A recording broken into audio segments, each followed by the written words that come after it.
اس کے ذریعے سے ہم اپنی محفل کا آغاز کرتے ہیں اور اللہ رب العالمین سے دعا کرتے ہیں کہ اللہ پاک ہماری اس محفل کو بھی اسی درجے میں قبول فرمانا، اور جو ہم سے کمی بیشی ہو جائے اللہ تو ہمیں معاف کر دینا، اور جو کچھ ہم اس محفل میں پڑھیں اے اللہ ہمیں اس پر سب سے پہلے مجھے اور آپ سب کو اس پر عمل کرنے کی توفیق عطا فرمانا۔ اور پھر جب ہم اس محفل میں بیٹھے ہوئے ہیں تو انشاءاللہ ہماری کوشش ہونی چاہیے کہ ہم ساتھ ساتھ جو ہے جو آیات ہم پڑھتے ہیں ان کو ہم اپنے اوپر طاری کر کے دیکھیں کہ ہمیں کہاں کمی ہے اور اس کو ہم پوری کریں انشاءاللہ، کیونکہ ایسی محفلوں میں اللہ تعالیٰ دعا بھی قبول فرماتے ہیں۔ تو چلے آئیں ہم سورۃ فاتح سنتے ہیں۔ بسم اللہ الرحمن الرحیم الحمد للہ رب العالمین الرحمن الرحیم مالک یوم الدین ایاک نعبد و ایاک نستعین اهدنا الصراط المستقيم صراط الذين أنعمت عليهم غير المغضوب عليهم ولا الضالين آمین۔ رب اشرح لی صدری ویسر لی امری واحلل عقدۃ من لسانی یفقہوا قولی، آمین رب العالمین۔ بسم اللہ الرحمن الرحیم، اللہ کے نام سے جو نہایت رحم کرنے والا اور رحیم ہے۔ تعریف اللہ ہی کے لیے ہے جو تمام کائنات کا رب ہے، رحمان اور رحیم ہے، روز جزا کا مالک ہے۔ ہم تیری ہی عبادت کرتے ہیں اور تجھی سے مدد مانگتے ہیں۔ ہمیں سیدھا راستہ دکھا، ان لوگوں کا راستہ جن پر تو نے انعام فرمایا، اور جو معتوب نہیں ہوئے اور جو بھٹکے ہوئے نہیں ہیں۔ اب ہم اس سورہ کا شان نزول تھوڑا سا دیکھ لیتے ہیں۔ اس کا نام فاتح، اس کے مضمون کی مناسبت سے فاتح اس چیز کو کہتے ہیں جس سے کسی مضمون یا کتاب یا کسی شے کا افتتاح ہو۔ دوسرے لفظوں میں ہمیں یہ سمجھنا چاہیے کہ آغاز کلام کا ہم معنی ہے۔ اس کا زمانہ نزول جو ہے یہ نبوت محمد صلی اللہ علیہ وسلم کے بالکل ابتدائی زمانے کی یہ صورت ہے، بلکہ معتبر روایات سے معلوم ہوتا ہے کہ سب سے پہلی مکمل صورت جو آپ صلی اللہ علیہ وسلم پر نازل ہوئی وہ یہی ہے۔ اس سے پہلے صرف متفرق آیات نازل ہوئی تھیں جو سورہ الگ، سورہ مزمل اور سورہ مدثر وغیرہ میں شامل ہیں۔ اس کا مضمون جو ہے دیکھتے ہیں۔ دراصل یہ سورہ ایک دعا ہے جو اللہ نے ہر انسان کو سکھائی ہے جو اس کی کتاب کا مطالعہ شروع کر رہا ہو۔ کتاب کی ابتدا میں اس کو رکھنے کا مطلب یہ ہے کہ اگر تم واقعی اس کتاب سے فائدہ اٹھانا چاہتے ہو تو سب سے پہلے اللہ تعالیٰ سے یہ دعا کرو۔ اور یہ بھی ہمیں پتہ ہے کہ انسان فطرتاً دعا اسی چیز کی کرتا ہے جس کی طلب اور خواہش اس کے دل میں ہوتی ہے، اور اسی صورت میں کرتا ہے جبکہ اسے یہ احساس ہو کہ اس کی مطلوب چیز جو ہے اس ہستی کے اختیار میں جس سے وہ دعا کر رہا ہے۔ بس قرآن کی ابتدا اس دعا کی تعلیم دے کر انسان کو یہ تلقین کی گئی کہ وہ اس کتاب کو راہ راست کی جستجو کے لیے پڑھے، طالب حق کی سی ذہنیت لے کے پڑھے اور یہ جان لے کہ علم کا سرچشمہ اللہ رب العالمین ہے، اسی لیے اسے رہنمائی کی درخواست کر کے پڑھنے کا آغاز کرے۔ اس مضمون کو سمجھ لینے کے بعد سورہ فاتح کے درمیان حقیقی تعلق کتاب اور اس کے مقدمے کا سا نہیں ہے بلکہ دعا اور جواب دعا ہے۔ یعنی سورہ فاتح ایک دعا ہے بندے کی طرف سے اور قرآن اس کا جواب ہے اللہ کی طرف سے۔ بندہ دعا کرتا ہے کہ اے اللہ میری رہنمائی کر، جواب میں اللہ تعالیٰ پورا قرآن جو ہے ان کے سامنے رکھ دیتا ہے کہ یہ ہے وہ ہدایت اور رہنمائی جس کی درخواست انہیں مجھ سے کی ہے۔ اس کے علاوہ سورہ فاتح کی جو فضیلت ہے وہ ہم دیکھتے ہیں۔ ابن عباس رضی اللہ سے روایت ہے کہ ہمارے درمیان جبرائیل نبی کریم صلی اللہ علیہ وسلم کے پاس بیٹھے ہوئے تھے کہ اوپر سے ایک آواز آئی۔ آپ صلی اللہ علیہ وسلم نے سر اٹھایا تو جبرائیل علیہ السلام نے فرمایا آسمان کا دروازہ ہے جس سے صرف آج کے دن کھولا گیا ہے، آج سے پہلے کبھی نہیں کھولا گیا تھا۔ پھر اس سے ایک فرشتہ اترا تو جبرائیل نے فرمایا یہ فرشتہ جو زمین کی طرف اترا ہے آج سے پہلے کبھی نہیں اترا۔ پھر اس فرشتے نے سلام کیا اور کہا آپ صلی اللہ علیہ وسلم کو ان دو نوروں کی خوشخبری ہو آپ صلی اللہ علیہ وسلم کو جو دیے گئے ہیں۔ آپ صلی اللہ علیہ وسلم سے پہلے کبھی کسی نبی کو نہیں دیے گئے تھے۔ ان میں ایک سورۃ فاتحہ اور دوسری سورہ بقرہ کی آخری آیات ہے۔ سورۃ فاتحہ بہت خاص سورت ہے، مفسرین نے اس کے کوئی 36 نام گنوائے ہیں۔ بسم اللہ الرحمن الرحیم، اللہ کا نام بہت زیادہ بابرکت ہے، اور جب بسم اللہ کہہ دیا تو یہاں صرف اور صرف اللہ ہی نام نہیں بلکہ اللہ کے جتنے بھی نام ہیں ان تمام ناموں کو ذہن میں رکھتے ہوئے ہم اپنے کام کا آغاز کریں۔ الرحمن الرحیم، جس کی رحمت بہت عام ہے اور اس میں وسعت بھی ہے اور وسیع بھی ہے۔ ابھی میں نے آپ سے یہ بتایا تھا نا کہ اسلام جو تہذیب انسان کو سکھاتا ہے، اس کے قواعد میں ایک قاعدہ یہ بھی ہے کہ تم اپنے ہر کام کی ابتدا اللہ کے نام سے کریں۔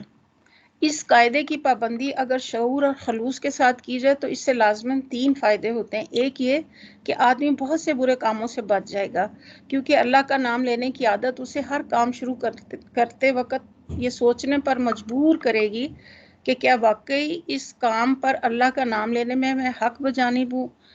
نمبر 2 یہ کہ جائز اور صحیح نیک کاموں کی ابتدا کرتے ہوئے اللہ کا نام لینے سے آدمی کی ذہنیت بالکل ٹھیک سمت اختیار کرتی ہے اور ہمیشہ صحیح ترین نقطہ سے اپنی حرکات کا آغاز کرتا ہے۔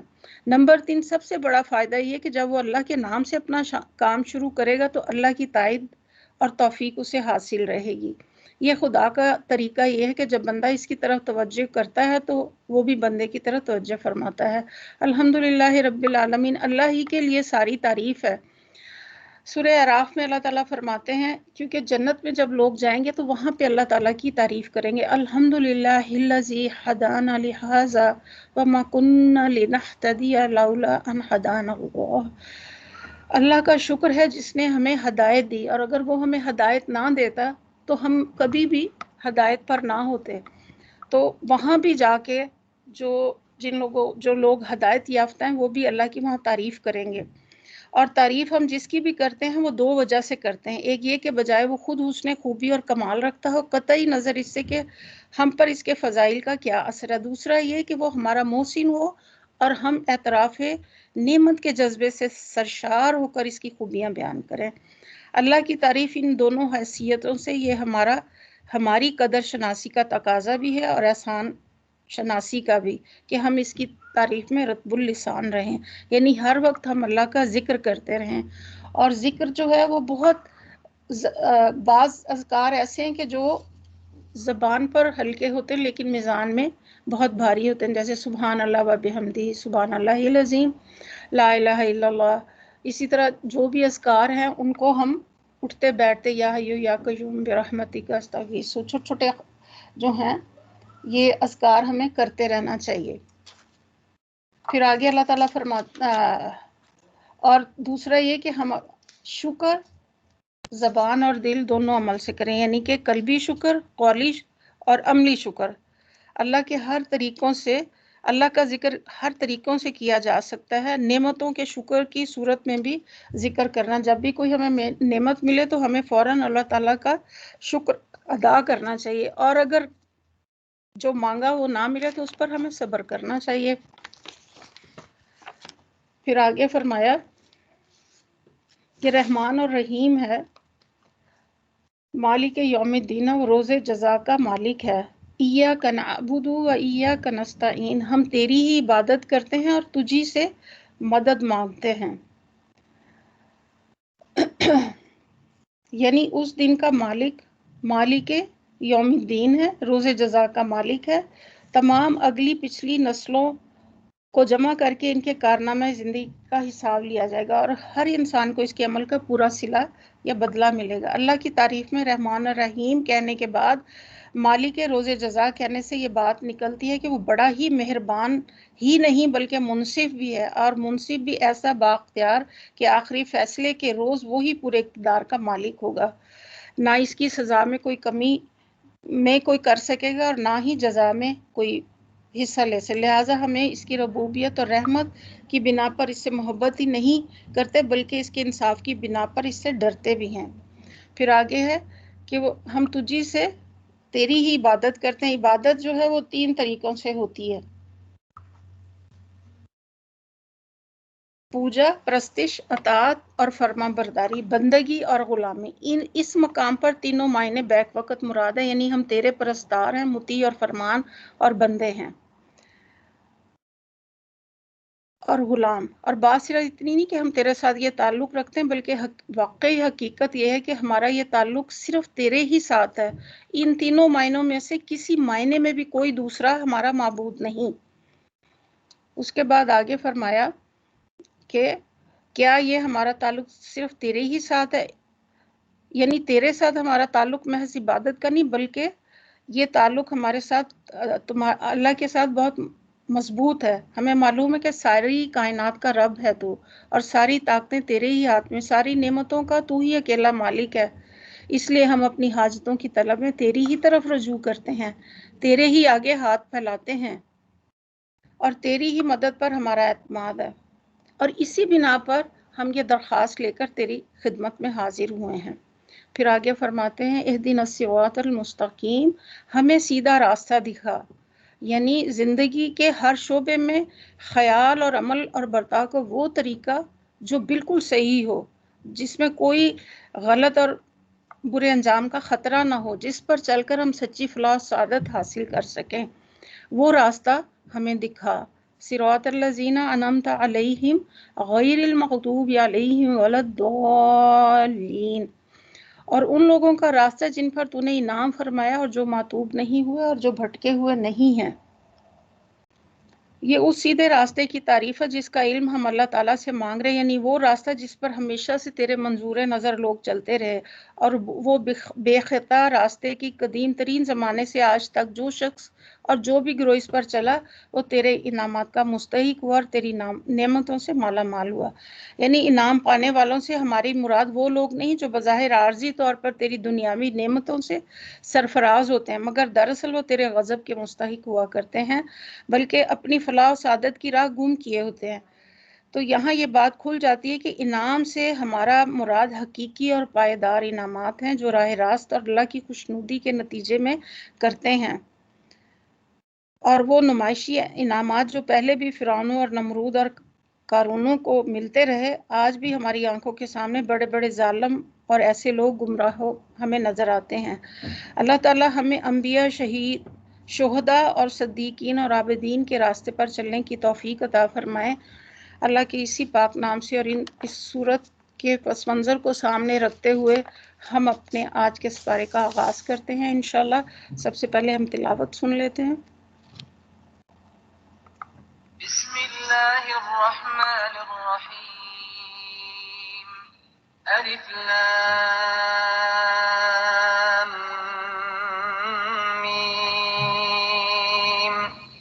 ذلك الكتاب لا ريب فيه هدى للمتقين الذين يؤمنون بالغيب ويقيمون الصلاة ومما رزقناهم ينفقون والذين يؤمنون بما أنزل إليك وما أنزل من قبلك وبالآخرة هم يوقنون أولئك على هدى من ربهم وأولئك هم المفلحون.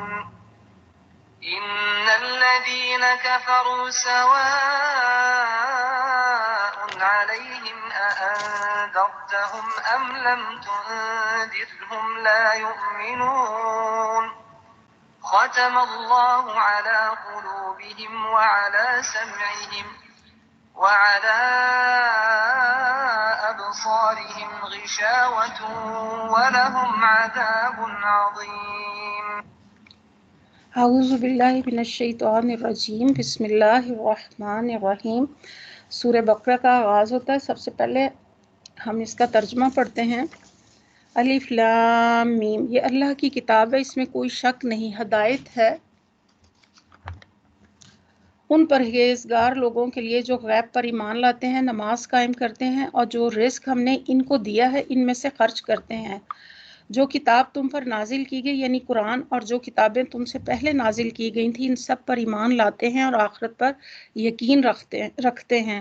ایسے لوگ اپنے رب کی طرف سے راہ راست پر ہیں اور وہی فلاح پانے والے ہیں۔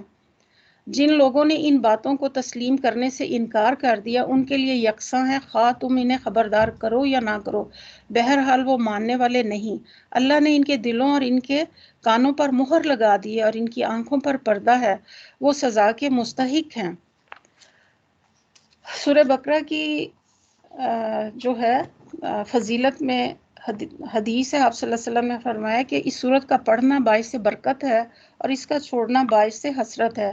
اس کے پڑھنے والے پر جادوگر قدرت نہیں پا سکتا۔ شیاطین اس سورت سے دور بھاگتے ہیں۔ اس گھر سے شیطان بھاگ جاتا ہے جس میں سورہ بقرہ کی تلاوت کی جاتی ہے۔ اور اس کا جو شان نزول ہے، اس کا بیشتر حصہ جو ہے ہجرت مدینہ کے بعد اور مدنی زندگی کے ابتدائی دور میں نازل ہوا تھا اور کم تر حصہ بعد میں نازل ہوا، جیسے سود کی آیات آپ صلی اللہ علیہ وسلم کی زندگی کے آخری دنوں میں نازل ہوئی لیکن مضامین کے لحاظ سے اس میں شامل کر دی گئیں۔ تو ہم اسے اپنا آج کا جو ہے اسے شروع کرتے ہیں۔ بسم اللہ الرحمن الرحیم، الف لام میم۔ جیسے کہ آپ جانتے ہیں یہ حروف مقطعات ہیں اور ان کے معنی اس وقت مشرکین عرب جو ہے وہ جانتے تھے۔ اگر وہ نہ جانتے ہوتے تو اس کے بارے میں بھی بہت سے سوالات کرتے۔ اس وقت جو ہے یہ حروف مقطعات جو ہیں اس وقت یہ ان کے خطیب اور شعراء وغیرہ اس اسلوب سے کام لیتے تھے، اس لیے انہوں نے اس کے بارے میں کچھ بھی نہیں کبھی کوئی سوال نہیں کیا۔ اور پھر آگے فرمایا کہ ذالک الکتاب لا ریب فیہ، یہ اس کا ایک سیدھا سادہ مطلب تو یہ کہ بے شک یہ اللہ کی کتاب ہے، مگر ایک مطلب یہ بھی ہے کہ یہ ایک ایسی کتاب ہے جس میں کوئی شک نہیں، یعنی کہ دنیا کی جتنی بھی کتابیں ہیں، مگر ایک مطلب یہ بھی ہو سکتا ہے کہ جس میں کوئی شک نہیں۔ دنیا میں جتنی کتابیں ہیں جو امور طبیعت کی ہیں، حقائق ماروہ سے بحث کرتے ہیں، سب قیاس و گمان پر مبنی ہیں، اس لیے خود ان کے منصف بھی اپنے بیانات کے بارے میں شک سے پاک نہیں ہوتے، وہ کتنے ہی یقین کا اظہار کریں، لیکن یہ ایسی کتاب ہے جو سراسر علم حقیقت پر مبنی ہے اور اس کا منصف وہ ہے جو تمام حقیقتوں کا مالک ہے۔ فی الواقع اس میں کوئی شک نہیں ہے۔ آگے فرمائے ہدایت ہے ان لوگوں کے لیے جو متقین ہیں، یعنی کہ 5 شرائط اس میں بتا دی گئی کہ اس کتاب سے صرف وہ لوگ فائدہ اٹھا سکتے ہیں جن کے اندر یہ 5 خوبیاں ہیں۔ اللہ تعالیٰ کا کلام پاک ہے اور اللہ تعالیٰ کی ہر آیت جو ہے اس میں بہت زیادہ ڈپتھ ہے، گہرائی ہے بہت زیادہ، لیکن ہمارے پاس یہاں پہ اتنا ٹائم نہیں ہوگا کہ ہم ایک لفظ کی تشریح جو ہے بہت زیادہ ٹائم لے کے کریں، اس لیے ہم تھوڑا سا بیان کر کے آگے اس کا ترجمہ پڑھتے چلے جائیں گے اور ان آیات کی روشنی میں ہم اپنا تجزیہ کرتے چلے جائیں گے انشاءاللہ۔ تو یہاں پہ ذالک الکتاب لا ریب فیہ ھدی للمتقین، متقین کا لفظ یہاں پہ پڑھنے کے بعد میرے ذہن میں یہ چیز آئی کہ قرآن جو ہے جیسے ہم سب جانتے کہ اللہ رب العالمین کا کلام ہے، یہ تمام آنے والے وقتوں میں انسانوں کی رہنمائی کے لیے نازل کیا گیا ہے، کوئی کتاب اس کے مثل نہیں ہو سکتی۔ جیسے جیسے آپ قرآن کی طرف قدم بڑھاتے ہیں اللہ رب العالمین سے ہم کلامی کے قریب ہم ہوتے جاتے ہیں۔ قرآن پڑھنا، اللہ تعالیٰ کو سننا، اس سے باتیں کرنا اور اس کے راستے پر چلنا ہے، یہ زندگی دینے والے کے سامنے زندگی کو پیش کرتا ہے اور اس کے راستے پر چلنا ہے۔ یہ زندگی دینے والے کے سامنے کیا کرتا ہے؟ زندگی کو پیش کرتا ہے۔ ابتدا اللہ کے سوا کوئی الہ نہیں ہے اور وہ زندہ جاوید ہستی ہے جو پورے نظام کائنات کو سنبھالے ہوئے ہے۔ اس نے تم پر یہ کتاب نازل کی ہے جو حق لے کر آئی ہے اور جس میں کوئی شک نہیں۔ اب ہم اس بات کا ذکر کریں گے 2 منٹ کے لیے کہ جن لوگوں نے سب سے پہلے آپ صلی اللہ علیہ وسلم کو سنا، ان کے لیے قرآن ایک چلتی پھرتی حقیقت تھی، انہیں اس بارے میں ذرا برابر بھی شبہ نہ تھا کہ آپ صلی اللہ علیہ وسلم کے ذریعے خود اللہ تعالیٰ انسانوں سے ہم کلام ہو رہا ہے، اسی لیے جب وہ سنتے تھے تو یہ ان کے دل و دماغ پر چھا جاتا تھا، ان کی آنکھوں سے آنسو بہتے تھے اور جسم کانپنے لگتا تھا، اور اس کے ہر لفظ کو زندگی کے معاملات اور تجربات سے بالکل متعلق پاتے تھے اور اسے مکمل طور پر زندگیوں کا حصہ بنا لیتے تھے۔ اس قرآن نے ان کو فرد اور معاشرے کی دونوں حیثیتوں سے ایک بالکل نئے زندہ اور حیات آفرین وجود میں مکمل طور پر تبدیل کر دیا تھا۔ اب یہاں پہ یہ بات اہم ہے کہ جب اس کتاب میں کوئی شک نہیں تو 5 شرائط پر ہمارا یقین ہونا چاہیے۔ یہ ان لوگوں کی بات ہو رہی ہے جنہوں نے واقعی اس کو سنا، اس پر یقین کیا، اس پر عمل کیا، تو وہ دیکھیں کیا ہوئے۔ جو بھیڑ بکریاں چرایا کرتے تھے اور اونٹوں کی گلہ بانی کرتے تھے، معمولی کاروبار کرتے تھے، دنیا کے رہنما بن گئے۔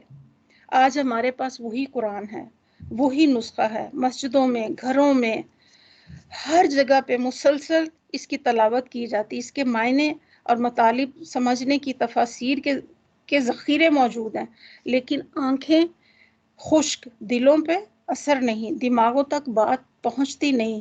ایسا لگتا ہے استغفر اللہ کہ قرآن کو ماننے والوں کے لیے شاید پستی لکھی گئی ہے۔ ہم قرآن کو زندہ حقیقت کے طور پر نہیں پڑھتے۔ اصل مقصد یہ ہے، یہ مقصد مقدس کتاب ہے، برکت کے لیے پڑھتے ہیں۔ اہم سوال، کیا آج صدیاں گزر جانے کے بعد بھی قرآن ہمارے لیے ایسی ہی طاقت بخش ہو سکتا ہے جیسا اس وقت تھا؟ اور وہ کیا تھے اور کیا سے کیا بن گئے؟ اس میں کچھ مشکلات جیسے ہمیں ایسے کبھی نظر آتی ہیں کہ جن میں ایک یہ احساس بھی ہے کہ قرآن جس خاص زمانے میں نازل کیا گیا تھا، ہم اس سے بہت آگے نکل چکے ہیں، یعنی ٹیکنالوجی کے میدان میں بڑی بڑی چھلانگیں لگائی گئی ہیں، انسان معاشرے میں بڑی بڑی تبدیلیاں رونما ہو چکی ہیں، عربی نہیں آتی، جاننے کی کوشش نہیں کی گئی، وہ وقت نہیں دیا جاتا، لیکن قرآن کے لیے دعوے کے مطابق، قرآن کے اس دعوے کے مطابق اس کی ہدایت تمام انسانوں اور تمام زمانوں کے لیے ہمیشہ کے لیے ہے، اور یہ ہمیشہ ماننے والے اللہ کی طرف سے ہے۔ اگر یہ دعویٰ سچا ہے اور لاریب سچا ہے تو ہمارے لیے ممکن ہونا چاہیے کہ اس کی تعلیمات کو ہم سمجھیں اور تجربہ کریں۔ اصل حقیقت کیا ہے کہ ہمارے اندر اخلاص، شکر، حمد جو ہے، اور اس کے اوپر ہمارا ایمان ہونا چاہیے، تبھی ہماری زندگیاں جو ہیں وہ تبدیل ہو سکتی ہیں۔ تو وہ 5 شرائط کیا ہیں؟ میں نے اس لیے تھوڑی سی اس کی تمہید باندھی ہے کہ عام طور پہ ہم اور آپ سب دیکھیں کہ اس دور میں کتنا زیادہ علم عام ہے، ہر چوتھے گھر میں کوئی نہ کوئی معلمہ بیٹھی ہوتی ہے جو تفسیر کر رہی ہوتی ہے۔ آخر کیا وجہ ہے کہ مسلمان آج پستی کا شکار ہیں؟ تو ہمیں ان آیات کی روشنی میں اپنے اخلاق اور اپنے کردار کو جانچتے ہوئے چلے جانا چاہیے تاکہ ہم اس کلام کا حق ادا کر سکیں، اور اللہ سے دعا کرتے جائیں کہ اللہ رب العالمین جس طرح ان لوگوں نے اس کو سمجھا اور اس کو اپنی زندگیوں میں جاری کیا اور اتنے اعلیٰ مقام پر پہنچے، تو ہمیں بھی اللہ تعالیٰ اسی طرح، تاکہ ہم اللہ کے آگے جا کے قیامت کے دن جو ہے سرخرو ہو سکیں انشاءاللہ۔ تو سب سے پہلی چیز یہ ہے کہ متقین ہیں الذین یؤمنون بالغیب ویقیمون الصلاۃ ومما رزقناہم ینفقون، جو غیب پر ایمان لاتے ہیں، یعنی یہ کتاب سراسر ہدایت اور رہنمائی، مگر اسے فائدہ اٹھانے کے لیے آدمی میں چند صفات پائی جانی چاہیے۔ جیسے میں نے بتایا کہ پرہیزگار ہو، بھلائی اور برائی میں تمیز کرتا ہو، برائی سے بچتا ہو اور بھلائی کا طالب ہو، اس پر عمل کرنے کا خواہش مند ہو۔ سب سے بڑی چیز خواہش ہے۔ رہے وہ لوگ جو دنیا میں جانوروں کی طرح جیتے ہیں، جنہیں کبھی یہ فکر نہیں ہوتی کہ وہ کیا کر رہے ہیں، کیا صحیح اور کیا نہیں، یا بس جس در دنیا چل رہی ہمیں ادھر ہی اپنی خواہش نفس کو دھکیلنا ہے۔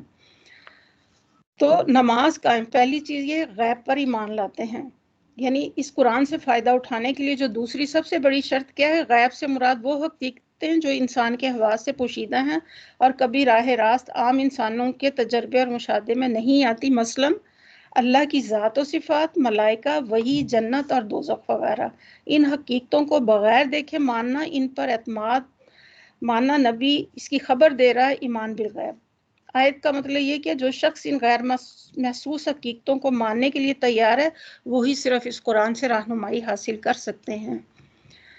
آگے فرمایا نماز قائم کرتے ہیں، جو رزق ہم نے ان کو دیا اس میں سے خرچ کرتے ہیں، یعنی جو چوتھی چیز تھی ایمان لاتے ہیں، 5ویں نماز قائم کرتے ہیں۔ یہ تیسری شرط ہے کہ جو لوگ صرف مان کر بیٹھنے والے نہیں، وہ قرآن سے فائدہ نہیں اٹھا سکتے۔ اس سے فائدہ اٹھانے کے لیے ضروری کہ آدمی ایمان لانے کے بعد فوراً ہی عملی اطاعت کی طرف آمادہ ہو جائے، اور عملی اطاعت کی اولین علامت اور دائمی علامت جو ہے نماز ہے۔ ایمان لانے پر چند گھنٹے بعد نہیں گزرتے کہ مؤذن جو ہے نماز کے لیے پکارتا اور اسی وقت فیصلہ ہو جاتا ہے۔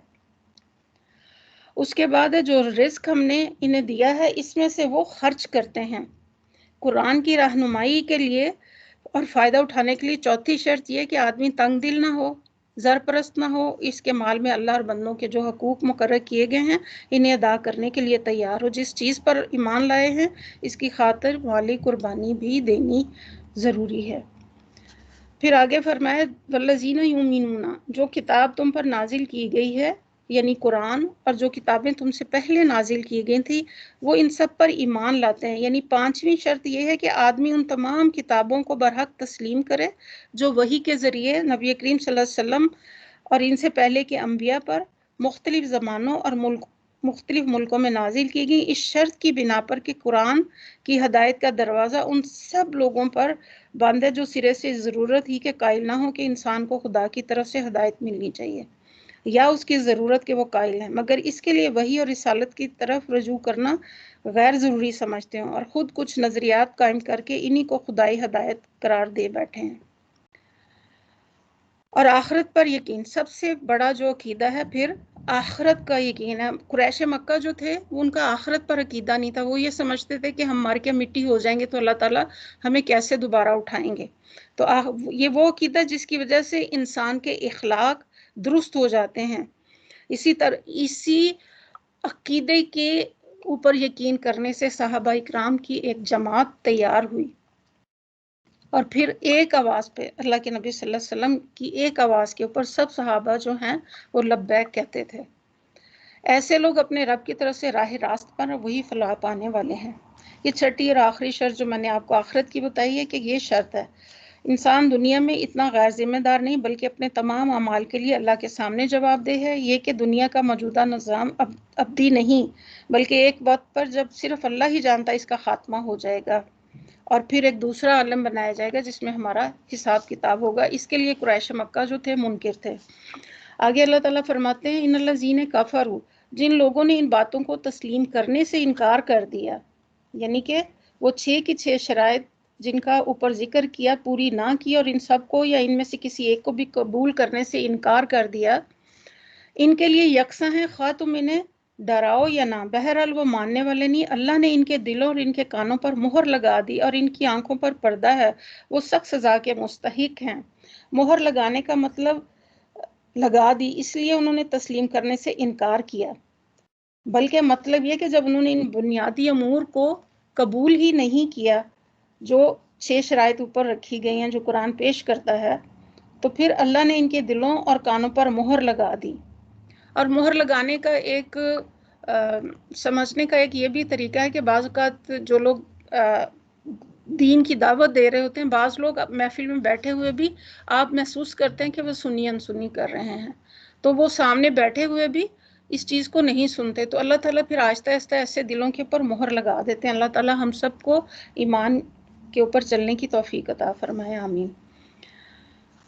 پھر آگے فرمایا بعض لوگ ایسے بھی ہیں جو کہتے ہیں کہ ہم اللہ اور آخرت کے دن پر ایمان لائے، حالانکہ وہ در حقیقت مومن نہیں ہیں، وہ اللہ اور ایمان لانے والوں کے ساتھ دھوکہ بازی کر رہے ہیں، مگر دراصل وہ خود اپنے آپ کو ہی دھوکے میں ڈال رہے ہیں اور انہیں اس کا شعور نہیں، یعنی وہ اپنے آپ کو اس غلط فہمی میں مبتلا کرتے ہیں کہ ان کی یہ منافقانہ روش ان کے لیے مفید ہوگی، حالانکہ دراصل یہ ان کو دنیا میں نقصان پہنچائے گی اور آخرت میں۔ دنیا میں ایک منافق چند روز کے لیے تو لوگوں کو دھوکہ دے سکتا، ہمیشہ کے لیے نہیں۔ آخرکار اس کی منافقت کا راز فاش ہو کر رہتا ہے اور پھر معاشرے میں کوئی ساکھ باقی نہیں رہتی۔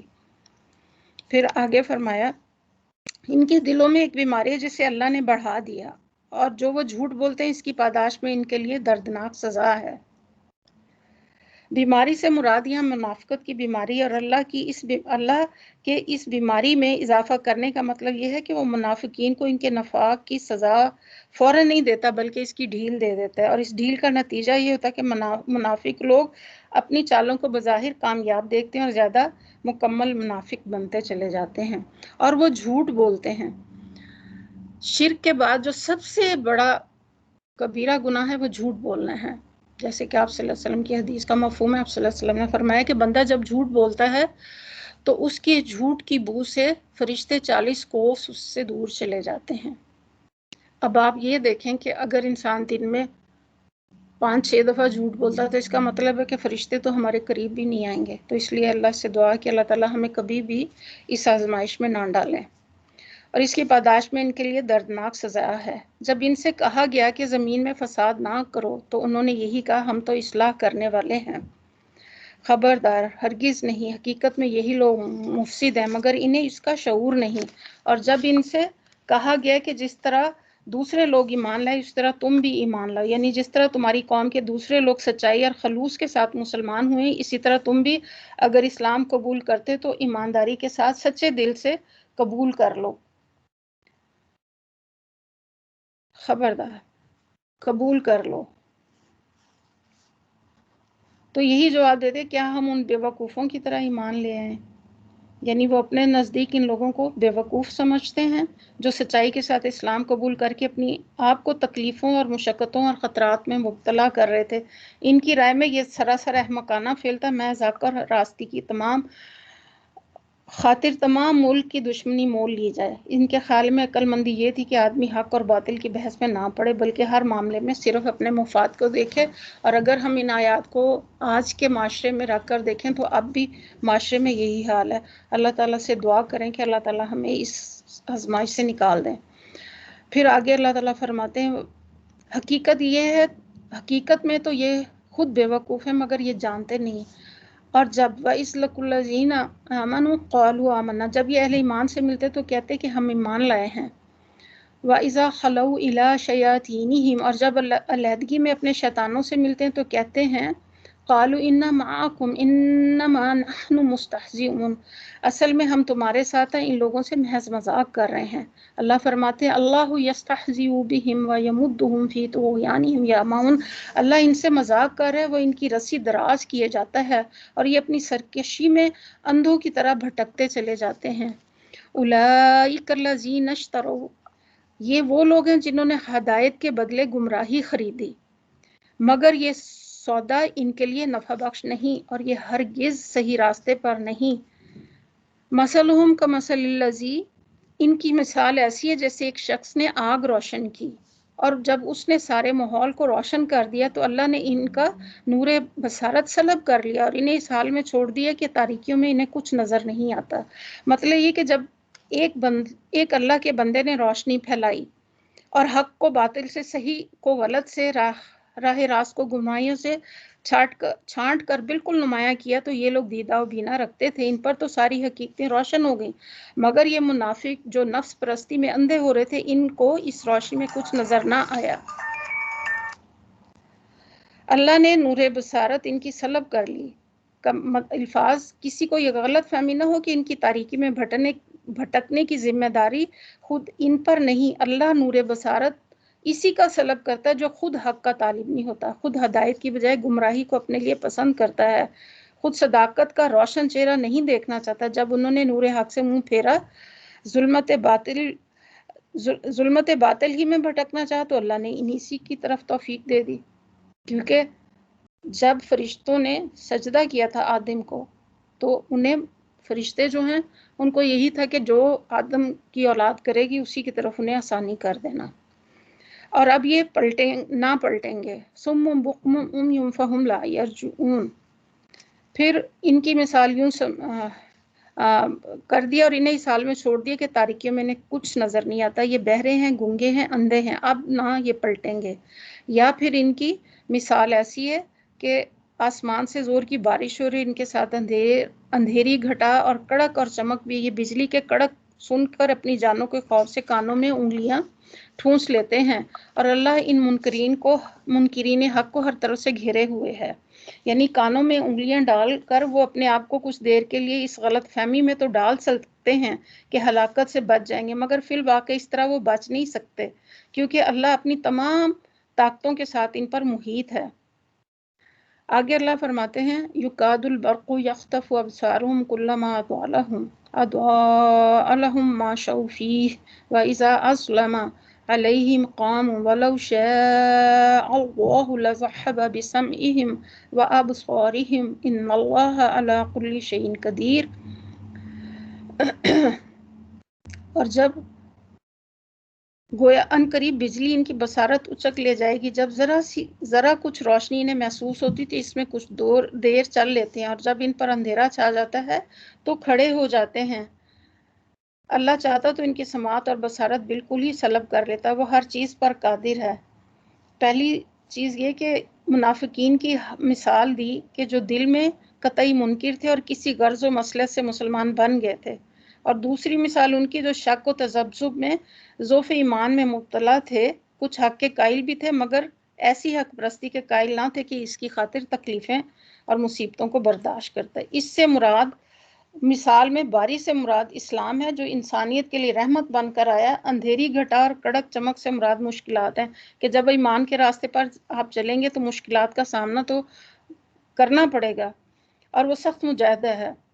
پھر یعنی جس سے پہلی قسم کے منافقین کا نور بصارت اس نے سلب کر لیا، اسی طرح اللہ ان کو بھی حق کے لیے اندھا بہرا بنا سکتا تھا، مگر اللہ کا یہ قاعدہ نہیں کہ جو کسی حد تک دیکھنا اور سننا چاہتا ہو اسے اتنا ہی نہ دیکھنے سننے دیا جائے۔ جس قدر حق دیکھنے اور سننے کے لیے یہ تیار تھے، اسی قدر سماعت اور بصارت اللہ نے ان کے پاس رکھی۔ پھر آگے اللہ تعالیٰ فرماتے ہیں یا ایھا الناس اعبدوا ربکم الذی، آیت نمبر 21 ہے، لوگوں بندگی اختیار کرو۔ اب یہ عام لوگوں کو، پوری بنی نوع انسان کو دعوت اس میں دی جا رہی ہے کہ اپنے اس رب کی جو تمہارا اور تم سے پہلے جو لوگ گزرے ان سب کا خالق ہے۔ تمہارے بچنے کی توقع اسی صورت میں ہو سکتی ہے، یعنی اگر قرآن کی دعوت، یعنی دنیا میں غلط بینی اور غلط کاری سے اور آخرت میں خدا کے عذاب سے بچنے کی توقع اسی صورت میں ہو سکتی ہے۔ وہی تو ہے جس نے، پھر بتایا کہ وہی تو ہے جس نے تمہارے زمین کا فرش بنایا، آسمان چھت بنائی، اوپر سے پانی برسایا اور اس کے ذریعے سے ہر طرح کی پیداوار نکال کر تمہارے لیے رزق ہم پہنچایا۔ جب تم یہ جانتے ہو تو دوسرے اللہ کو مد مقابل نہ ٹھہراؤ، یعنی جب تم خود بھی اس بات کے قائل اور تمہیں معلوم ہے کہ یہ سارا کام اللہ ہی کے ہیں، تو پھر تمہاری بندگی اسی کے لیے خالص ہونی چاہیے۔ دوسرا کون اس کا حقدار ہو سکتا ہے کہ تم اس کی بندگی بجا لاؤ؟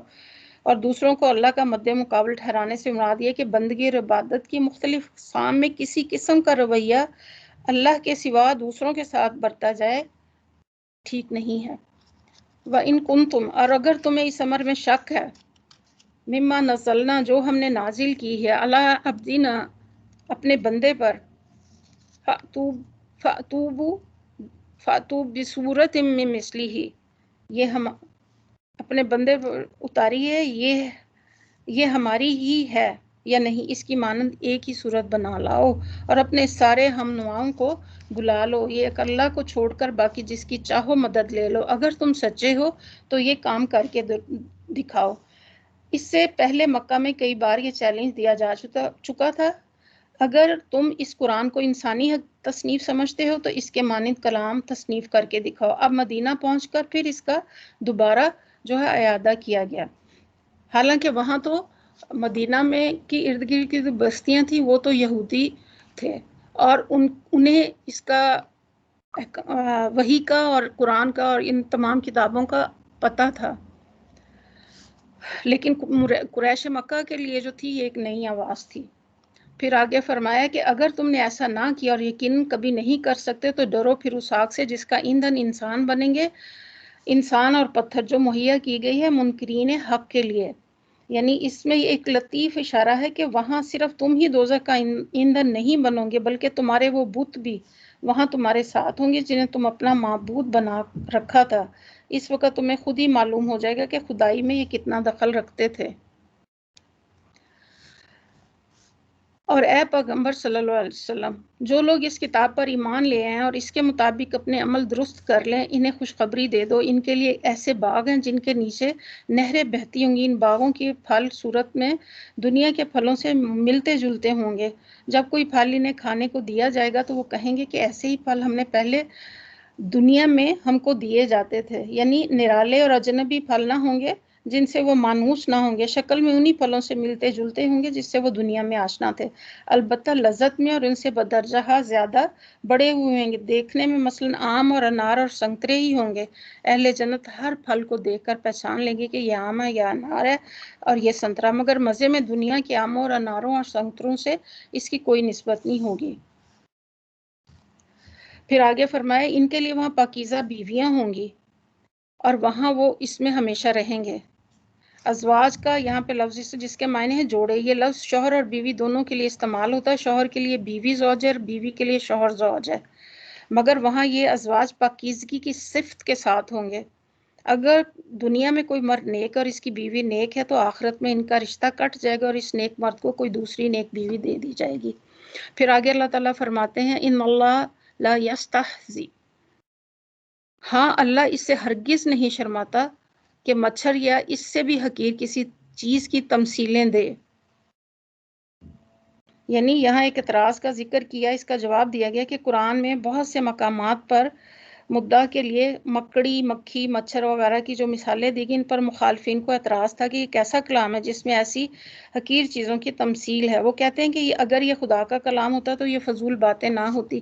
اللہ کی ساری مخلوق اللہ کے نزدیک اہم ہے، خواہ وہ کیڑا مکوڑا ہو یا مکھی ہو۔ آپ دیکھیں شہد کی مکھی کو بھی کس طرح اللہ تعالیٰ نے وحی کے ذریعے اس کے راستے متعین کر دیے۔ تو اللہ کے نزدیک یہ ساری مخلوق جو اس کی ہے معتبر ہے، اور جو لوگ حق بات کو قبول کرنے والے وہ انہی تمثیلوں کو دیکھ کر جان لیتے ہیں کہ یہ حق ہے جو ان کے رب کی طرف سے آیا، اور جو ماننے والے نہیں وہ انہیں سن کر کہنے لگتے ہیں کہ ایسی تمثیلوں سے اللہ کو کیا سروکار۔ اس طرح اللہ ایک ہی بات سے بہتوں کو گمراہی میں مبتلا کر دیتا ہے اور بہتوں کو راہ راست دکھا دیتا ہے۔ یعنی جو لوگ بات کو سمجھنا نہیں چاہتے، حقیقت کی جستجو نہیں رکھتے، ان کی نگاہیں تو بس ظاہری الفاظ میں اٹک کر رہ جاتی ہیں اور ان چیزوں سے الٹے نتائج نکال لیتے ہیں، اور گمراہی میں وہ انہی کو مبتلا کرتا ہے جو فاسق ہیں۔ فاسق ہیں یعنی نافرمان، اطاعت کی حد سے نکل جانے والے، انہیں فاسق کہتے ہیں۔ اللہ کے عہد کو مضبوط باندھ لینے کے بعد وہ توڑ دیتے ہیں، یعنی بادشاہ اور اپنے ملزم الرعایا کے نام جو فرمان یا ہدایت جاری کرتا ہے، اس کو عربی محاورے میں عہد سے تعبیر کیا جاتا ہے کیونکہ اس کی تعمیل رعایا پر واجب ہوتی ہے۔ یہاں عہد کا لفظ اس معنی میں استعمال ہوا کہ اللہ کے عہد سے مراد اس کا وہ مستقل فرمان ہے جس کی رو سے تمام بنی نوع انسان اس کی بندگی، اطاعت اور پرستش کرنے پر مامور ہے۔ مضبوط ہاتھ باندھ لینے کے بعد سے اشارہ ہے کہ آدم کی تخلیق کے وقت تمام نوع انسانی سے اس فرمان کی پابندی کا اقرار کیا گیا تھا۔ سورہ اعراف میں بھی اس کا ذکر ہے۔ اس عہد اقرار پر جو ہے سورہ اعراف میں انشاءاللہ ہم تھوڑا تفصیل سے روشنی ڈالیں گے۔ اللہ نے جسے جوڑنے کا حکم دیا اسے کاٹ لیتے ہیں اور زمین میں فساد کرتے ہیں، یعنی وہ روابط اور انسان کی اجتماعی اور انفرادی فلاح کا انحصار ہے جنہیں درست رکھنے کا اللہ نے حکم دیا ہے، اس کو کاٹ دیتے ہیں۔ تم اللہ کے ساتھ کفر کا رویہ کیسے اختیار کر سکتے ہو؟ کیف تکفرون باللہ وکنتم امواتا فاحیاکم ثم یمیتکم ثم یحییکم ثم الیہ ترجعون، حالانکہ تم بے جان تھے اور اس نے تمہیں زندگی دی، پھر وہی تمہاری جان سلب کرے گا۔ یعنی یہاں پہ ایک قیامت کی دلیل دی گئی کہ حالانکہ تم بے جان تھے، جبکہ اس وقت تم کچھ بھی نہ تھے، جب اللہ نے تمہیں پہلی بار تخلیق کیا اس وقت تم کچھ بھی نہیں تھے، اور اب بھی وہ اس پہ اختیار رکھتا ہے کہ وہ دوبارہ زندگی دے گا اور وہی تمہاری جان سلب کرے گا، پھر وہی دوبارہ زندگی عطا کرے گا، اور اسی کی طرف تمہیں پلٹ کر جانا ہے۔ هو الذی خلق لکم ما فی الارض، وہی تو ہے جس نے تمہارے لیے زمین کی ساری چیزیں پیدا کی۔ پھر اوپر کی طرف سے اوپر توجہ فرمائی اور 7 آسمان استوار کیے۔ 7 آسمانوں کی حقیقت کا تعین مشکل، انسان ہر زمانے میں آسمان یا الفاظ دیگر کے متعلق اپنے مشاہدات یا قیاسات کے مطابق مختلف تصورات قائم کرتا ہے جو برابر بدلتے رہتے ہیں، لہٰذا اس میں سے کسی تصور کو بنیاد دے کر قرآن کے ان الفاظ کا مفہوم متعین کرنا صحیح نہ ہوگا۔ اس سے مراد یہ کہ زمین سے جس قدر کائنات ہے اسے اللہ نے 7 محکم طبقوں میں تقسیم کر رکھا ہے، یا یہ کہ اس کائنات کے جس حلقے میں واقع وہ 7 طبقوں پر مشتمل ہے، اور وہ ہر چیز کا علم رکھنے والا ہے۔ اس میں 2 حقیقتوں پر متنبہ کیا گیا کہ تم اس اللہ کے مقابلے میں کفر و بغاوت کا رویہ اختیار کرنے کی جرت کیسے کرتے ہو جو تمہاری تمام حرکات سے باخبر ہے، اس سے تمہاری کوئی حرکت چھپی نہیں رہ سکتی، دراصل وہ حقیقت کا سرچشمہ ہے، اس سے منہ موڑ کر بجوز اس کے تمام تم جہالت کی تاریکیوں میں بھٹکو اور کیا نتیجہ نکل سکتا ہے۔ پھر ذرا اس وقت کا تصور کرو، اب آدم علیہ السلام کا واقعہ یہاں سے شروع ہوگا۔ وَإِذْ قَالَ رَبُّكَ لِلْمَلَائِكَةِ، پھر ذرا اس وقت کا تصور کرو جب تمہارے رب نے فرشتوں سے کہا تھا کہ میں زمین پر ایک خلیفہ بنانے والا ہوں۔ انہوں نے عرض کیا کیا آپ زمین میں کسی ایسے کو مقرر کرنے والے ہیں جو اس کے نظام کو بگاڑ دے گا اور خون ریزیاں کرے گا؟ یہ فرشتوں کا اعتراض نہ تھا، بلکہ فرشتوں کی تو کوئی مجال نہیں تھی کہ اللہ کی کسی تجویز پر اعتراض کرتے۔ وہ خلیفہ کے لفظ سے یہ تو سمجھ گئے تھے کہ کوئی زیر تجویز مخلوق کو زمین میں کچھ اختیارات سپرد کیے جانے والے، مگر یہ بات ان کی سمجھ میں نہیں آئی کہ سلطنت کائنات کے اس نظام میں کسی بااختیار مخلوق کی گنجائش کیسے ہو سکتی ہے۔ تو فرشتوں نے یہ کہا، آپ کی حمد و ثنا کے ساتھ اور آپ کی تقدیس تو ہم کر ہی رہے ہیں، یعنی کہ ہم آپ کی تسبیح تو کر ہی رہے ہیں۔ فرمایا میں جانتا ہوں جو کچھ تم نہیں جانتے، یعنی فرشتوں کے دوسرے شبے کا جواب دیا، یعنی فرمایا کہ خلیفہ مقرر کرنے کی ضرورت و مصلحت کو میں جانتا ہوں، تم اسے نہیں سمجھ سکتے۔ اپنی جن خدمات کا تم ذکر کر رہے وہ کافی نہیں، بلکہ ان سے بڑھ کر کچھ مطلوب ہے، اس لیے زمین میں ایک ایسی مخلوق پیدا کرنے کا ارادہ کیا جس کے کچھ اختیارات منتقل کیے جائیں گے۔ تھوڑا سا جو اختیار ہمیں دیے ہم دیکھیں ان آیات کی روشنی میں کہ ہم اپنے اس اختیار کو کس طرح استعمال کر رہے ہیں۔ اس کے بعد اللہ نے آدم کو ساری چیزوں کے نام سکھا دیے، پھر انہیں فرشتوں کے سامنے پیش کیا اور فرمایا اگر تمہارا خیال صحیح ہے کہ کسی خلیفہ کے تقرر سے انتظام بگڑ جائے گا تو ذرا ان چیزوں کے نام بتاؤ۔ انہوں نے عرض کیا نقص پاک تو آپ ہی کی ذات ہے، ہم تو بس اتنا علم رکھتے ہیں جتنا آپ نے ہم کو دیا ہے، حقیقت میں سب کچھ جاننے والا اور سمجھنے والے آپ کے سوا کوئی نہیں۔ پھر اللہ نے آدم سے کہا تم ان چیزوں کے نام بتاؤ۔ قال یا آدم انبئهم باسمائهم فلما انبأهم باسمائهم،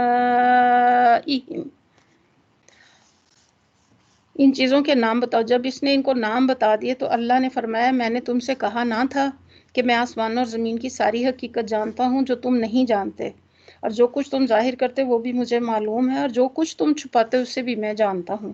پھر جب ہم نے فرشتوں کو حکم دیا وَإِذْ قُلْنَا لِلْمَلَائِكَةِ اسْجُدُوا لِآدَمَ فَسَجَدُوا إِلَّا إِبْلِيسَ أَبَىٰ وَاسْتَكْبَرَ وَكَانَ مِنَ الْكَافِرِينَ۔ تو جب ہم نے فرشتوں کو حکم دیا کہ آدم کے آگے جھک جاؤ تو سب جھک گئے، مگر ابلیس نے انکار کیا اور وہ اپنی بڑائی سے کے گمنڈ میں پڑ گیا اور نافرمانوں میں شامل ہو گیا۔ پھر آگے فرمایا پھر ہم نے آدم سے کہا کہ تم اور تمہاری بیوی دونوں جنت میں رہو یہاں بافراحت جو چاہو، مگر اس درخت کا رخ نہ کرنا ورنہ ظالموں میں سے شمار ہوگے۔ آخر کار شیطان نے ان دونوں کو اس درخت کی ترغیب دے کر ہمارے حکم کی پیروی سے ہٹا دیا اور انہیں اس حالت سے نکلوا کر چھوڑا جس میں وہ تھے۔ ہم نے حکم دیا اب تم سب یہاں سے اتر جاؤ، تم ایک دوسرے کے دشمن ہو اور تمہیں ایک خاص وقت تک زمین میں ٹھہرانا اور وہیں گزر بسر کرنا۔ اس وقت آدم نے اپنے رب سے چند کلمات سیکھ کر توبہ کی جس کو اس کے رب نے قبول کیا کیونکہ وہ بڑا معاف کرنے والا اور درگزر رحم فرمانے والا ہے۔ پھر اس کے بعد ہم نے کہا تم سب یہاں سے اتر جاؤ، پھر جو میری طرف سے کوئی ہدایت تمہارے پاس پہنچے تو جو لوگ میری اس ہدایت پر پیروی کریں گے ان کے لیے کسی خوف اور رنج کا موقع نہ ہوگا۔ والذین کفروا وکذبوا بآیاتنا اولئک اصحاب النار ہم فیہا خالدون، اور جو اس کو قبول کرنے سے انکار کریں گے وہ ہماری آیات کو جھٹلائیں گے، وہ آگ میں جانے والے لوگ ہوں گے جہاں وہ ہمیشہ رہیں گے۔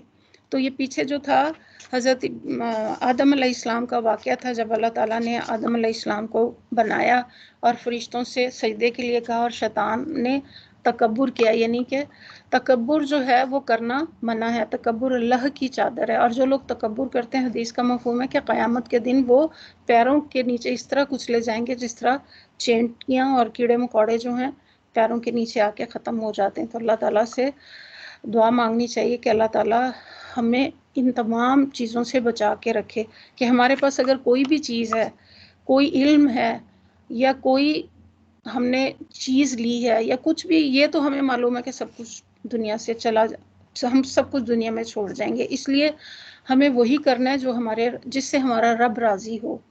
پھر آگے رکوع جو ہیں 15 رکوع جو ہیں اس میں بنی اسرائیل کا ذکر ہے، یا بنی اسرائیل اذکروا نعمتی التی انعمت علیکم واوفوا بعہدی اوف بعہدکم وایای فارہبون۔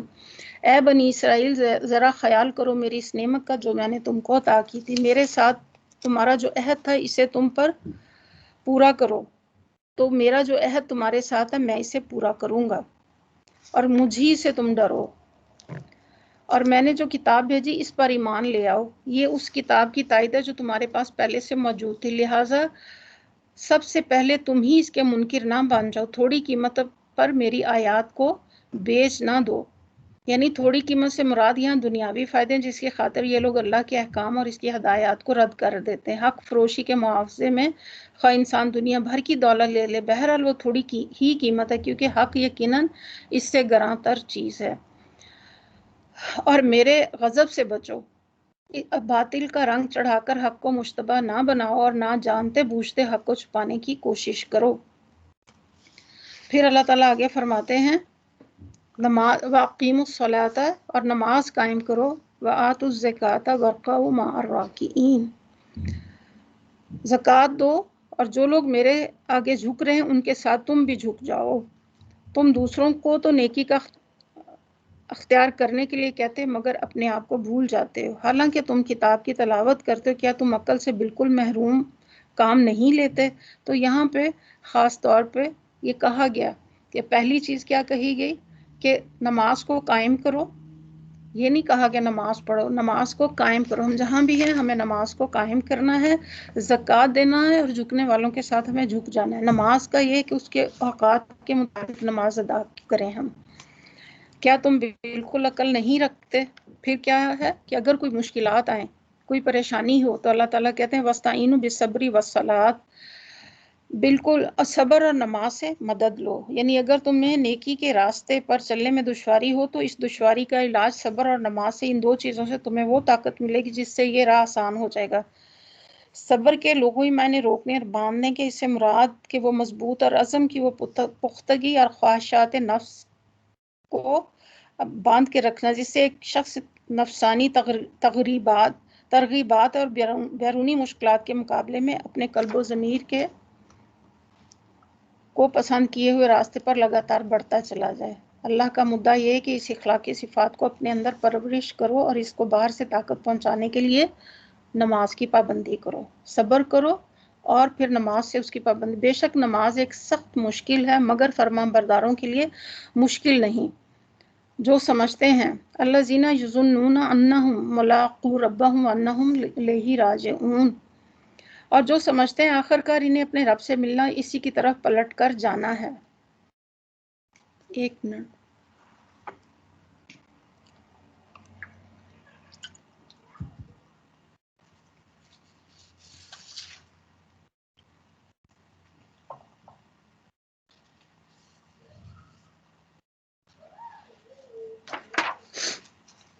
پھر آگے فرمایا یا بنی اسرائیل اذکروا نعمتی التی انعمت علیکم وانی فضلتکم علی العالمین، اے بنی اسرائیل یاد کرو میری اس نعمت کو جس سے میں نے تمہیں نوازا تھا، اور اس بات کو میں نے تمہیں دنیا کی ساری قوموں پر فضیلت عطا کی تھی۔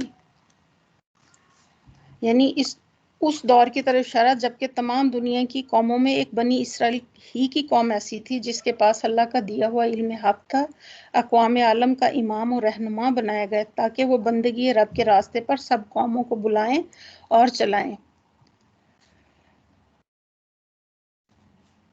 پھر آگے فرمایا ڈرو اس دن سے جب کوئی کسی کے ذرا بھی کام نہ آئے گا، نہ کسی کی طرف سے سفارش قبول ہوگی اور نہ کسی کو فدیہ لے کر چھوڑا جائے گا اور نہ مجرم کو کہیں سے مدد مل سکے گی۔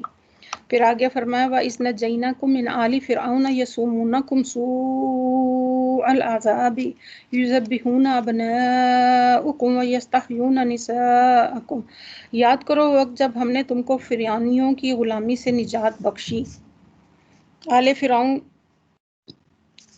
فرعون سے جو ہے نجات بخشی۔ وہ کیا کرتے تھے؟ انہوں نے تمہیں سخت عذاب میں مبتلا کر رکھا تھا، تمہارے لڑکوں کو ذبح کرتے تھے اور تمہاری لڑکیوں کو زندہ رہنے دیتے تھے، اور اس حالت میں تمہارے رب کی طرف سے تمہاری بڑی آزمائش تھی۔ اللہ تعالیٰ ہمیں پرانی قوموں کی، یعنی کہ قرآن جو ہے وہ 4 چہروں پہ نازل ہوا، اور اس میں ایک یہ بھی ہے کہ تاریخ سے، پھر انفس یعنی کہ ہماری ذات سے اللہ تعالیٰ جو ہیں نشانیاں دکھا رہے ہیں، اور پھر آگے فرماتے ہیں کہ ایمان لے آؤ اللہ پر۔ یہ وہ قومیں ہیں جن کے بارے میں اللہ تعالیٰ ہمیں بتا رہے ہیں کہ ان کو بھی وہ تمام چیزیں اللہ تعالیٰ نے عطا کی، دنیا میں فضیلت بھی دی، لیکن انہوں نے اللہ کے پیغام کو لوگوں تک نہ پہنچایا اور اس میں بہت ساری چیزیں جو ہیں چھپا لی، تو پھر ان کا انجام کیا ہوا۔ یاد وہ کرو وہ وقت، اب اللہ تعالیٰ انعامات بنی اسرائیل کے گنوا رہے ہیں، جب ہم نے سمندر کو پھاڑ کر تمہارے لیے راستہ بنایا، پھر ان میں سے تمہیں بخیریت گزار دیا، پھر وہیں تمہاری آنکھوں کے سامنے فرعونیوں کو غرقاب کر دیا، تم آنکھوں سے یعنی کہ دیکھ رہے تھے۔ یاد کرو جب ہم نے موسیٰ کو 40 روز شبانہ روز کی قرارداد پر بلایا۔ مصر سے نجات پانے کے بعد جب بنی اسرائیل جزیرہ نما سینا میں پہنچے تو حضرت موسیٰ کو اللہ تعالیٰ نے 40 شب و روز کے لیے کوہ طور پر طلب فرمایا تھا، تاکہ وہاں اس قوم کے لیے جواب جو اب آزاد ہو چکی تھی قوانین اور شرائط اور عملی زندگی کی ہدایت کی جائیں۔ تو اس کے پیچھے تم نے بچھڑے کو اپنا معبود بنایا، اس وقت تم نے بڑی زیادتی کی تھی، مگر اس پر بھی ہم نے تمہیں معاف کر دیا کہ شاید اب تم شکر گزار بنو۔ پھر آگے اللہ فرماتے ہیں یاد کرو ٹھیک اس وقت جب تم یہ ظلم کر رہے تھے، ہم نے موسیٰ کو کتاب اور فرقان عطا کی تاکہ تم اس کے ذریعے سے سیدھا راستہ پا سکو۔ فرقان وہ چیز جس کے ذریعے سے حق اور باطل کا فرق نمایاں ہو۔ اردو میں اس کی مفہوم سے قریب تر لفظ کسوٹی ہے۔ یہاں فرقان سے مراد دین کا وہ علم اور فہم ہے جس سے آدمی حق اور باطل میں تمیز کرتا ہے۔ پھر آگے فرمایا یاد کرو جب موسیٰ یہ نعمت لیے ہوئے پلٹا تو اس نے اپنی قوم سے کہا کہ لوگوں تم نے بچڑے کو معبود بنا کر اپنے اوپر سخت ظلم کیا، لہٰذا تم لوگ اپنے خالق کے حضور توبہ کرو اور اپنی جانوں کو ہلاک نہ کرو، اس میں تمہارے خالق کے نزدیک تمہاری بہتری۔ اس وقت تمہارے خالق نے تمہاری توبہ قبول کر لی کہ وہ بڑا معاف کرنے والا ہے۔ پھر آگے بڑا معاف کرنے والا ہے۔ پھر آگے فرمایا یاد کرو جب تم نے موسیٰ سے کہا تھا کہ ہم تمہارے کہنے کا ہرگز یقین نہ کریں گے جب تک کہ اپنی آنکھوں سے اعلانیہ اللہ کو تم سے ہم کلام ہوتا نہ دیکھ لیں۔ اس وقت تمہارے دیکھتے دیکھتے ایک زبردست صاعقہ نے تم کو آ لیا، تم بے جان ہو کر گر چکے تھے، مگر ہم نے تم کو جلا اٹھایا، شاید کہ اس احسان کے بعد تم شکر گزار بن جاؤ۔ یعنی کہ اللہ تعالیٰ شکر کرنے سے انسان کی نعمتوں میں اضافہ ہوتا ہے، اور شکر کی بہت زیادہ اہمیت ہے۔ پھر آگے فرمایا کہ ہم نے تم پر برابر ابر کا سایہ کیا، وَظَلَّلْنَا عَلَيْكُمُ الْغَمَامَ وَأَنزَلْنَا عَلَيْكُمُ الْمَنَّ وَالسَّلْوَىٰ كُلُوا مِنَ الطَّيِّبَاتِ مَا رَزَقْنَاكُمْ۔ ہم نے تم پر ابر کا سایہ کیا، من و سلوہ کی غذا تمہارے لیے فراہم کی، اور تم سے کہا کہ جو پاک چیزیں ہم نے تمہیں بخشی انہیں کھاؤ، مگر تمہارے اسلاف نے جو کچھ کیا وہ ہم پر ظلم نہ تھا بلکہ انہوں نے اپنے اوپر ظلم کیا۔ وَإِذْ قُلْنَا ادْخُلُوا هَٰذِهِ الْقَرْيَةَ، پھر یاد کرو جب ہم نے کہا تھا کہ یہ بستی جو تمہارے سامنے ہے اس میں داخل ہو جاؤ۔ یہ بھی اب اس بستی سے مراد کون سی بستی ہے؟ اس سلسلہ واقعات میں یہ ذکر ہو رہا ہے، اس زمانے سے تعلق رکھتی جبکہ بنی اسرائیل ابھی جزیرہ نما سینا میں تھے، لہٰذا یہ اسی جزیرے نما کا کوئی شہر ہوگا، مگر یہ بھی ممکن ہے کہ اس سے مراد کوئی بھی شہر ہو بہرحال یہاں پہ اللہ تعالیٰ یہی کہہ رہے ہیں کہ اس شہر کو بنی اسرائیل نے حضرت موسیٰ کی زندگی کے آخر زمانے میں فتح کیا اور وہاں بڑی بدکاریاں کی، جس کے نتیجے میں اللہ نے ان پر وبا بھیجی اور 24,000 آدمی ہلاک کر دیے گئے۔ تو داخل اس کی پیداوار جس طرح چاہو مزے سے کھاؤ، مگر بستی کے دروازے میں سجدہ ریز ہوتے ہوئے داخل ہونا اور کہتے جانا ہتتن، ہم تمہاری خطاؤں سے درگزر فرمائیں گے۔ یعنی یہ حکم تھا کہ جابر اور ظالم فاتحوں کی طرح کٹتے ہوئے نہ گھسنا، بلکہ خدا ترسوں کی طرح منکسرانہ شان سے داخل ہونا، جیسے محمد صلی اللہ علیہ وسلم فتح مکہ کے موقع پر داخل ہوئے۔ اور ہتت ان کے دو مطلب، ایک یہ کہ اللہ سے اپنی خطاؤں کی معافی مانگتے ہوئے جانا، دوسرا یہ کہ لوٹ مار اور قتل عام کی بجائے بستی کے باشندوں میں درگزر اور عام معافی کا اعلان کرنا۔ تو انہوں نے کیا کیا؟ فبدل الذین ظلموا، مگر جو بات کہی گئی تھی ظالموں نے اسے بدل کر دیا، اور آخر کار ہم نے ظلم کرنے والوں پر آسمان سے عذاب نازل کیا۔ یہ سزا تھی ان نافرمانیوں کی جو وہ کر رہے تھے۔ اس میں ابھی 5 منٹ کا وقفہ لیتے ہیں۔